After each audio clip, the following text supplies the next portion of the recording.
seen other people recommend that much. First up, Pachinko, amazing. It's about one family told for 4 generations. It's a Korean family who emigrated to Japan. Great, fantastic. Lovely to watch the politics of immigrants in Japan. And big drama too. Platonic, this one's a comedy starring Seth Rogen. So funny. It's about 2 friends who reunite after years of separation. Completely platonic friendship, and they're just very disastrous for each other, and I love that. Shrinking is about a shrink who loses his wife and has a bit of a breakdown. It's starring Harrison Ford and Jason Segel. So funny.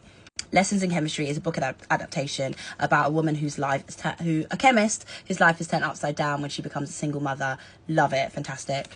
This is my all-time favourite thing on Apple TV. It has 2 seasons. It was one of the first things on Apple TV. It's an anthology series, basically about immigrants coming to America. Each episode tells a different story. They're mostly true stories as well. Really inspirational. And when I tell you, I cried in every single episode. I believe that's 16 episodes of me bursting into tears. Just because I love immigrants. They just get the job done. That's a Hamilton reference. Next up, this is quite a recent one, disclaimer. I just love this. Apple TV shows weekly, and this one had me coming back every single week. It has got so much suspense, and the last episode, the conclusion, had me gasping for air. On the side of jocks, we've got Still. This is directed by Michael J. Fox, and it's a documentary looking at his life, career, and his struggle with Parkinson's disease. There's lots of... Next, there's so many celeb docs on Apple TV, but some of my faves is the Billie Eilish doc, A Blurry Little World. I love me some Billie Eilish. The Beastie Boys documentary is really good. And the Sidney Poitier doc is amazing, fantastic. And obviously he's a complete legend, so that is one that is 100% worth tuning in for.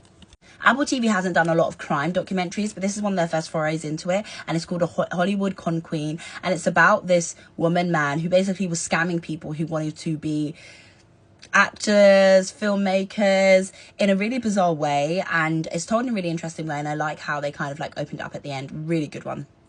And it's kind of nice to go into true crime but not be too gruesome or too sad, you know, just a bit of gentle mind fucking, you know. This is another early Apple TV documentary. This is called Visible Out in Television, and this is a documentary series. I think it's about 4 episodes that looks at representation of LGBTQ people on television through the generations from when we first got television right up until now, and how it's changed as society has moved on. Fantastic, really interesting. Lots of things I didn't know but no. I think someone actually comes out of trans in this documentary, and it will really shock you. Fantastic.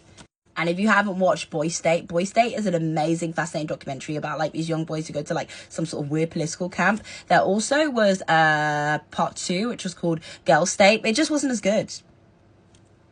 And I hate giving men shit, but good for them.